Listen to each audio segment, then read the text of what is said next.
las elecciones al Poder Judicial están teniendo pues cada vez más personas que quieren informarse, que quieren saber cómo se van a dar estas elecciones y no solamente cómo se van a dar, quiénes son sus candidatos y más de quiénes son, porque los nombres pueden aparecer, cómo son los candidatos, qué piensan, qué dicen, cuáles son sus trayectorias.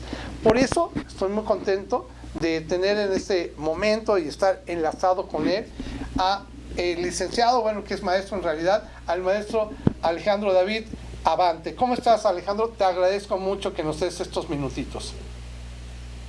Hola, muchas gracias, David. Gracias por la oportunidad de platicar contigo y con tu auditorio. No, muchas gracias a ti, Alejandro. Te lo digo, pues mira, como un periodista que está muy impresionado de la respuesta y de las ganas que tienen todos ustedes como candidatos, de que la ciudadanía los conozca y que vean que no son seres, pues, ¿cómo puedo decir?, alejados de la ciudadanía, o que pareciera que nunca hablaríamos con ustedes, o que parecía que hablan otro idioma.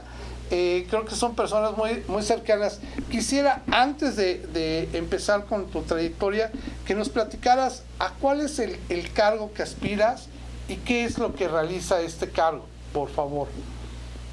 Bien, mira, David, en esencia, el cargo para el que yo estoy compitiendo es el que actualmente tengo, ¿no? Soy magistrado en la Sala Regional Toluca del Tribunal Electoral del Poder Judicial de la Federación. Es un cargo para el cual me he preparado mucho tiempo y que ahora, bueno, pues que se da esta modalidad de poder ser electo por las y los ciudadanos, pues tomé la determinación de volver a competir por el mismo. En la Sala Regional, lo que conocemos son las controversias en materia electoral relacionadas con 4 entidades federativas: el Estado de México, Michoacán, Colima y Querétaro.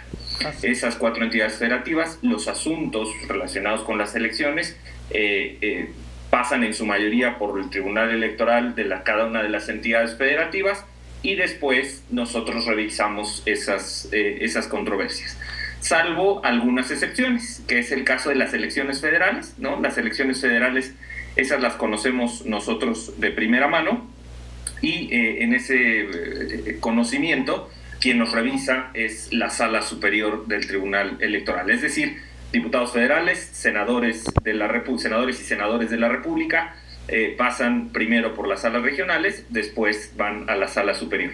Y uno muy importante para las y los ciudadanos es el caso de la credencial para votar con fotografía. En las salas regionales conocemos en primera y prácticamente única instancia las negativas de otorgar credencial para votar con fotografía. Entonces, esta es una de los puntos de más cercanía con las y los ciudadanos.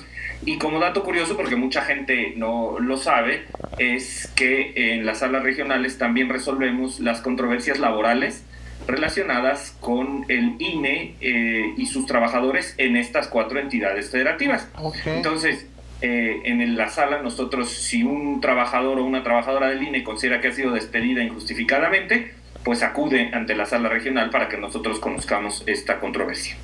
Oye, es un tema muy importante porque además los queretanos que acabamos de tener elecciones, llegaron bastantes temas ahí a la sala regional Toluca, temas que tú tuviste que ver y discutir, pero hay una gran pregunta. Muchas veces se dan sentencias favorables o en contra de algún partido, pero te lo digo con toda franqueza, hay veces que nosotros no tenemos el conocimiento de quiénes son ustedes hasta que se da la sentencia, ¿no?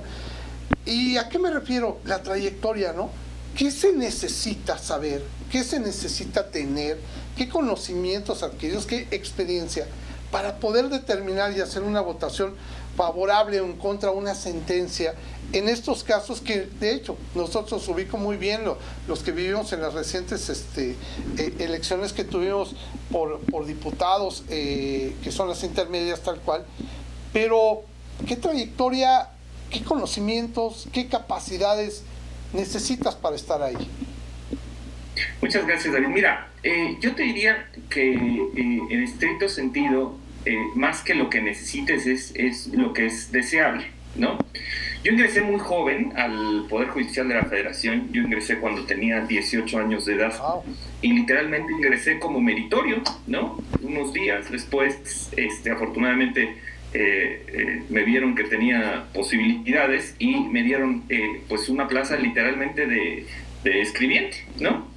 Y de ahí me tocó convivir con una generación en la sala superior de extraordinarias magistradas y magistrados. El primero que me dio la oportunidad fue el magistrado Eloy Fuentes, y esa generación de magistraturas en la sala superior me dio esta inquietud de ser magistrado electoral. Y yo consideré que para poder legítimamente aspirar a ejercer una función adecuada como magistrado electoral era indispensable pisar cada uno de los escalones de la carrera judicial. Claro. Y pues lo asumí como un proyecto de vida. Fui secretario ejecutivo, fui chofer, fui secretario auxiliar, fui secretario de estudio y cuenta, director de asuntos jurídicos, secretario técnico de la Comisión de Administración, secretario instructor de una ponencia. De ahí competí para ser en examen de oposición para ser juez de distrito, después competí para ser magistrado de circuito, y hasta que yo tenía la calidad de magistrado de circuito, que es la misma que se equipara a la de magistrado electoral, me sentí con las cartas credenciales suficientes para poder aspirar a ser magistrado electoral, y eso fue lo que hice. En el año 2016 presenté mi candidatura a la Suprema Corte. La Suprema Corte me aprobó, me presentó, me sometió al Senado, y toqué las puertas de cada uno de los 128 senadoras y senadores. Por supuesto hubo quien me abrió, hubo quien no, pero finalmente platiqué con todas y con todos, y afortunadamente desde el 17 de marzo de 2016 fui designado como magistrado electoral. Entonces yo te diría que lo deseable es, por el tipo de encargo y los casos que nosotros conocemos, lo deseable es que se trate de una persona que tenga mucha experiencia en la impartición de justicia.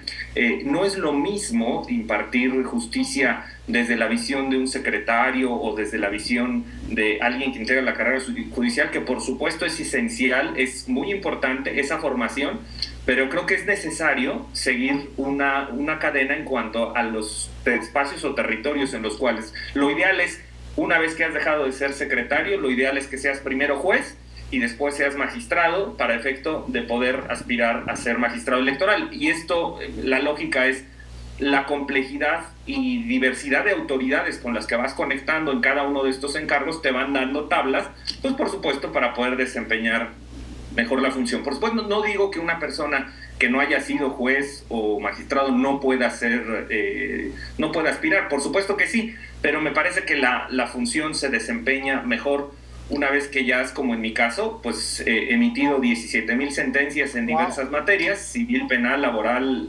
administrativa, electoral, por supuesto, medidas cautelares en materia penal. Toda esta circunstancia me va dando la oportunidad de hoy presentarme ante la ciudadanía, presentar mi perfil y decirles, pues esto no ha sido una cuestión que se me haya ocurrido ahorita, no es una cuestión de que pues yo trabajaba en un tribunal y de repente digo, bueno, pues me gustaría ser ahora magistrado. No, esto es algo que he trabajado desde hace 27 años. Llevo ya 14 como titular, como juez de distrito, magistrado de circuito y magistrado electoral. Y pues la verdad es, me parece ser que es una buena oportunidad para refundar el Poder Judicial con gente que tenemos experiencia. Es complicado, hablar de la cantidad de años que llevas y pensar que posiblemente, como bien dices, no tendría que ver, como dices, con una cuestión de capacidades para llegar a alguien con un doctorado, con 2 maestrías, con 3 maestrías. Creo que también tiene que ver con la dinámica de trabajo, porque es mucha. Y tendría que preguntarte primero eso, ¿qué cantidad de juicios en este caso tienen?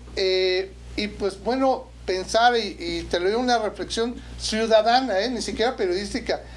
O sea, la curva de aprendizaje que tendrías que tener para atender la oleada que entra. Más o menos te pregunto, al mes, ¿como cuántos casos se están atendiendo? Mira, yo te puedo decir que esto varía desde el encargo que tengas, ¿no? Sí, claro. Pero haciendo un cálculo de durante toda mi carrera, porque como fui juez de distrito y magistrado electoral, durante toda mi carrera, digamos que calcules aproximadamente a que he emitido 3 sentencias diarias, ¿no? 3 resoluciones. Entonces, contando por supuesto sábados y domingos, ¿no? Claro. Entonces, la cuestión es, cada asunto es exactamente igual de importante, cada asunto debe tener su espacio para estudiar, para reflexionarlo, pero además yo creo que la gran ventaja de haber sido ya titular en diversas materias es que me da la oportunidad de contar con un extraordinario equipo de trabajo. Y creo que aquí es muy importante al momento de analizar las candidaturas, Por supuesto. dos o tres cosas. La primera, a mí me impresionó mucho que, y digo, yo respeto mucho las estrategias de campaña de mis compañeras y compañeros, ¿no? Pero la estrategia de campaña me parece ser que en el minuto uno fue salir y decir, soy tal, estoy en la boleta de tal color y vota por mí, ¿no? Yo lo siento eso como si hubieran llegado a mi casa, me hubieran tocado la puerta y me hubieran dicho, oye, soy tal, soy bien confiable y préstame las llaves del coche, ¿no? Y pues, ¿quién le da las llaves del coche así, no? A nadie. Digo, no, se lo prestas a quien conoces, a quien sabes que es honorable, a quien sabes que... Entonces, en el caso particular de las campañas de la elección judicial, todavía tuvimos que dar un paso hacia atrás, que es el que me parece que muy atinadamente empezaste tú, David, y es, ¿qué hacemos? Así es. ¿No? Entonces, a diferencia del resto de las campañas políticas, en donde primero ya la ciudadanía sabe qué hace la presidenta, el presidente municipal, la diputada, el diputado, la senadora, el senador, la presidenta de la República, el presidente de la República, ya la ciudadanía conoce qué hace, ¿no? Aquí nosotros primero tuvimos que salir a decir qué es lo que hacemos. Claro. Y una vez que es lo que hacemos, ¿cuál es la trayectoria? Por ejemplo, en el caso particular de mi campaña, yo la orienté muchísimo, y lo decía yo desde el primer fin de semana, esto no se trata de mí, ni de los años que he estado, ni de los encargos que he tenido, esto se trata de ti, qué quieres de tus jueces y jueces, ¿no? Claro. Primero conóceme, primero conoce cuál es la trayectoria, quién soy, cuál es mi intención, y ya después tendré oportunidad de pedirte, si te convenzo, tu voto, ¿no? Claro. Pero ¿qué es lo que pasa? Muchas compañeras y compañeros sistemáticamente han estado saliendo a decir, vota por mí, vota por mí, vota por mí, vota por mí, y sin dar ningún soporte. He visto que les dejan mensajes en redes sociales y los ignoran. No, yo estoy al pendiente de lo que las y los ciudadanos quieren. Por supuesto, tengo una limitación de tiempo de las 9 de la mañana a las 6 de la tarde, por eso estamos teniendo esta entrevista hasta esta hora y te lo agradezco, David. Con todo gusto, con todo la gusto. tolerancia del horario, pero estamos impedidos para poder realizar campaña. Claro. Entonces, cuando me hacen una pregunta en redes sociales, la dejo ahí pendiente hasta que sea el horario correspondiente y a ese momento me pongo a contestar. Y muchas de las respuestas las he dado en video, porque finalmente eso te acerca un poquito más a las y los ciudadanos, porque sabes perfectamente que quien está contestando es la candidatura, ¿no? Claro. Pero además, tampoco me pongo a hacer discursos, o sea, tampoco me pongo a hacer textos que tú claramente ves que estoy leyendo y te estoy diciendo, yo soy el magistrado que está... No, o sea, yo lo digo como me viene, ¿no? O sea, podemos estar de acuerdo o no, pero también esa es parte de ser auténtico, claro, ¿no? Claro. Entonces, ese es el primer como foco rojo que yo advierto a las candidaturas. Y el segundo es que nadie habla de su equipo. Y esto es un grave error.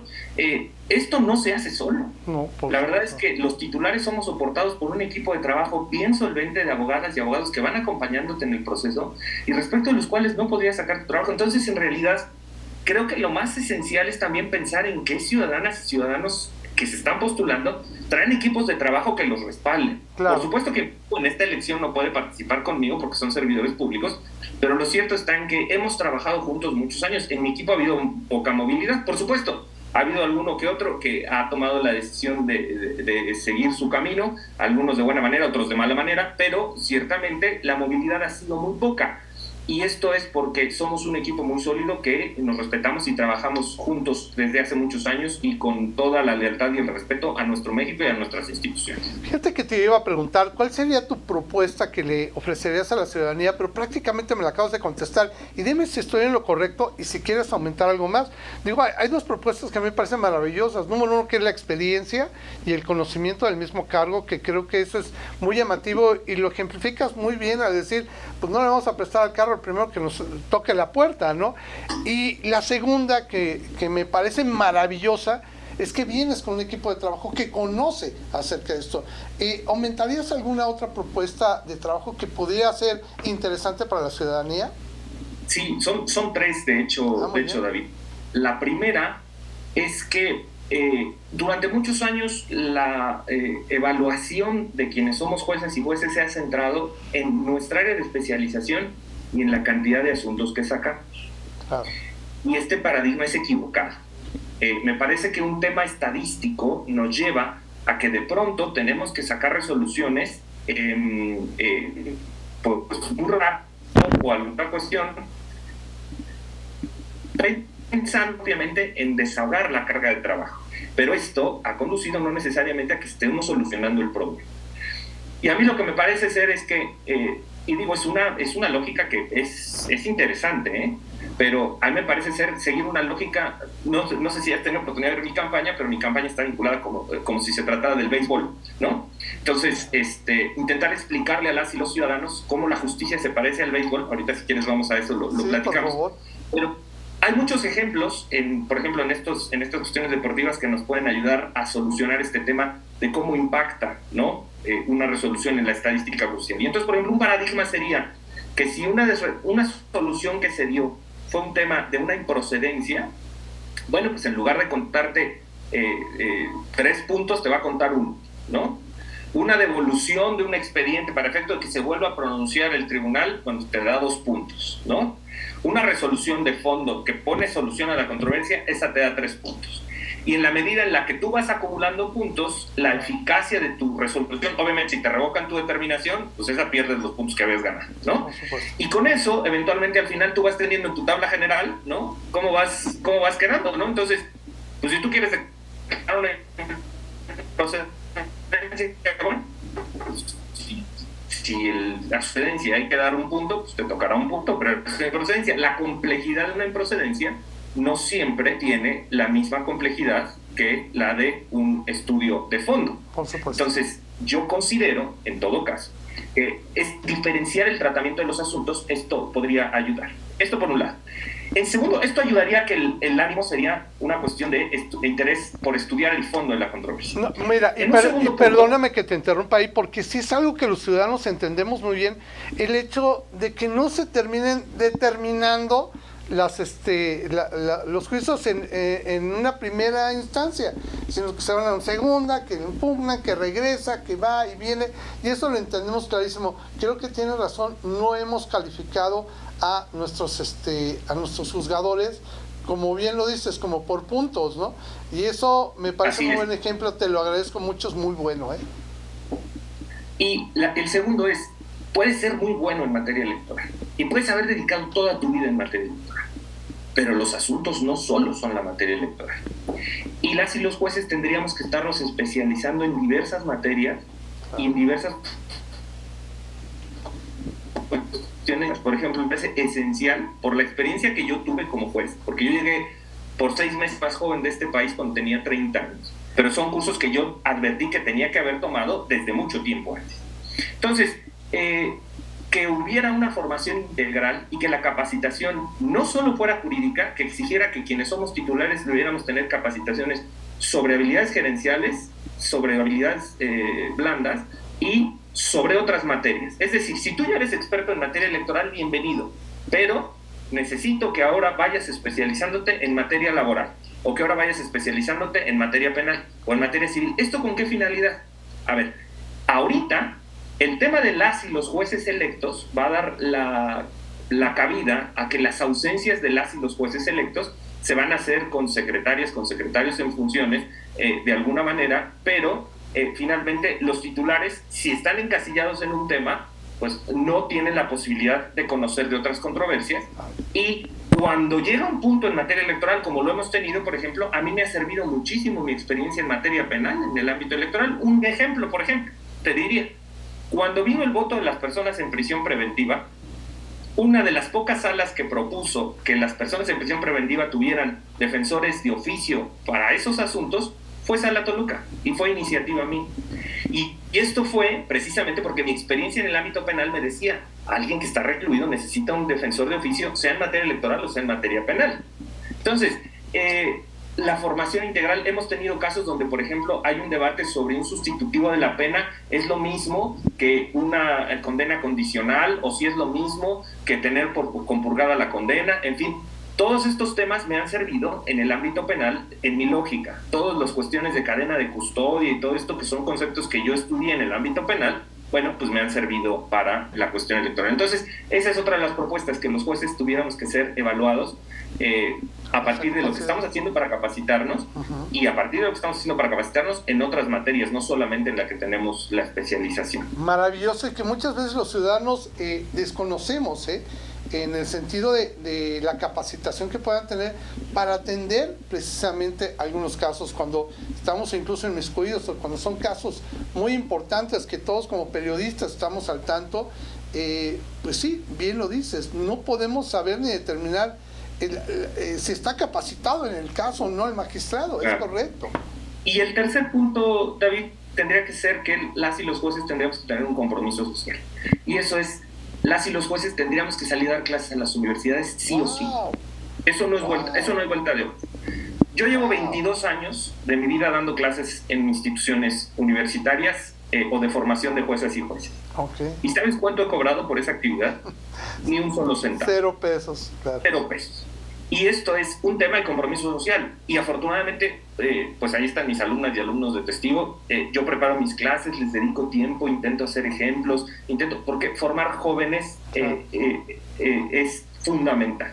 Entonces, creo que también debiera existir, con el rol de ser titular, debiera existir un compromiso social para impartir clases en las universidades, porque hay universidades que están batallando para conseguir maestras y maestros de calidad. Entonces, si ya nosotros tenemos esta calidad, esta capacitación, el Estado está proponiendo, bueno, vamos a dar clases. Maravilloso.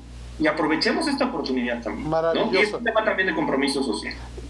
Y mira, te lo voy a decir, yo creo que como propuesta es maravilloso también para los jóvenes, porque si algo quieren los jóvenes es estar bien capacitados, el poder tener un acercamiento con alguien que ya vive y está trabajando día a día y que tiene los conocimientos, sí sería, como dices tú, pues un cambio social, no solamente un compromiso de su parte, sino podrían llegar gentes más capacitadas a poder aspirar a cargos como el que tú aspiras. Oye, por último, quiero preguntarte, muchos ciudadanos tienen temores con respecto a lo que viene el 1 de junio y le tienen miedo a enfrentarse. Aquí en Querétaro son 6 boletas, en Ciudad de México sé que son muchas más boletas. Entonces tienen el miedo y dicen, no, mejor no voy, no me siento preparado, no me siento informado. Yo quisiera que me ayudaras a que hiciéramos una reflexión de cuál es la importancia de salir a votar este 1 de junio y votar informado sobre todo. A ver, yo te diría, es una inercia que tenemos las personas. No hablo de los mexicanos, es una de las personas. Y te voy a dar un ejemplo que me parece que retrata muy claro lo que pasa. Yo te pregunto, no sé si tú hayas tenido alguna ocasión o la oportunidad de haber pasado por alguna cirugía. Sí, claro, ¿no? Por 7. Pero... En tus 7 cirugías hubo un personaje muy importante que quizá al día de hoy ni siquiera conociste. Sí, el doctor. Y ese personaje fue tu anestesista. Ah, claro. Y la vida de tu vida estaba en las manos de ese anestesista que ni conociste. Es correcto. ¿No? Es correcto. Nadie nos preocupamos porque cuando nos van a operar, quien sea nuestro anestesista, sea un médico, tenga trayectoria, tenga experiencia, ¿no? ¿Quién sí procura eso? El médico que te va a operar. Claro. Y si tiene su anestesista, tiene quien ha escogido y todo. Claro. ¿Por qué?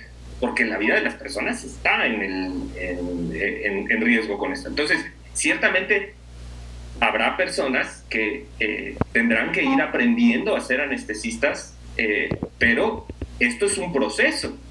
Entonces, si una persona ya ha participado en 17,000 cirugías, pues por supuesto que es mucho más confiable que alguien que quiere empezar a aprender, ¿no? Entonces, ¿a quién le vamos a confiar la operación a corazón abierto? No, bueno. ¿Al que lleva 17,000 cirugías o al que quiere empezar a aprender? No, bueno. Segundo, si resulta ser que dentro de este procedimiento hay cirugías menos peligrosas respecto de las cuales puede empezar a aprender, bueno, por supuesto, hay una cirugía con una anestesia local, bueno, pues ahí vamos bien. Hay una cirugía ambulatoria, bueno, ahí puede empezar a hacer. Pero también es un tema de responsabilidad.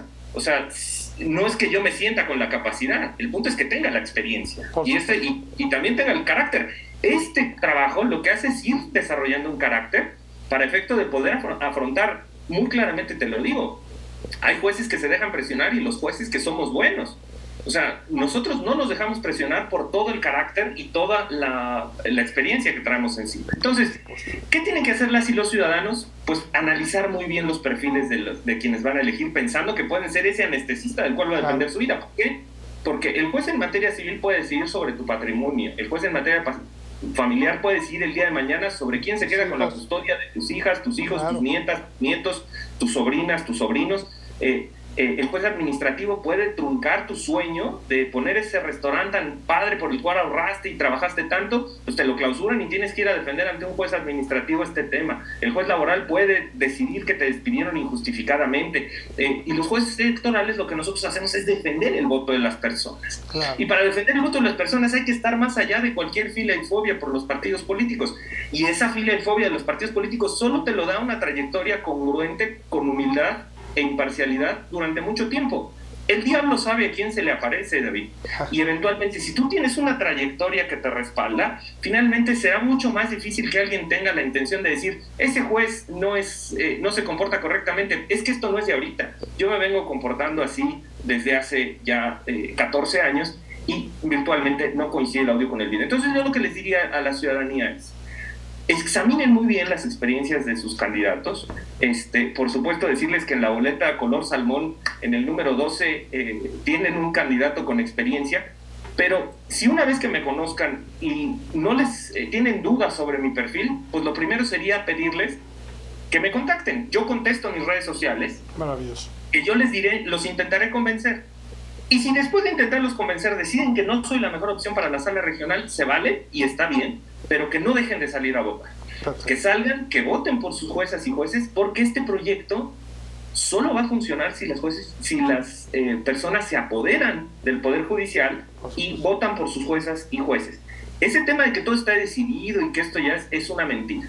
Si tú subieras la cantidad de veces, David, que a mí me dijeron en mi carrera, no vas a llegar a ser juez porque eres muy joven, ¿no? Estudié, me preparé y lo logré. No vas a llegar a ser magistrado porque tienes un órgano jurisdiccional muy complicado y hay que dedicarle mucho tiempo a estudiar. Me preparé, lo estudié y lo logré.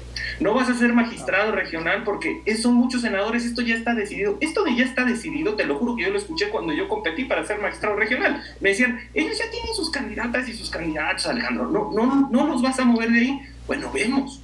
Y finalmente lo logré. Esta es una más, David. Y yo siento que puedo convencer a las y los ciudadanos con una actitud de congruencia y humildad, sobre todo, que eso fue lo que nos faltó muchísimo en el Poder Judicial. Yo te quiero agradecer mucho y sobre todo te quiero pedir que compartas tus redes porque estoy seguro que mucha gente que nos ve, que va a ver esta entrevista, va a tener preguntas o va a quererte contactar. Y sobre todo también que les recuerdes el número con el que vas a participar. La boleta Salmón ya no nos dejaste claro, va a aparecer como Avante Juárez Alejandro David, si no me equivoco. Y por favor recuerda tus redes sociales y el número con el que participas, por favor.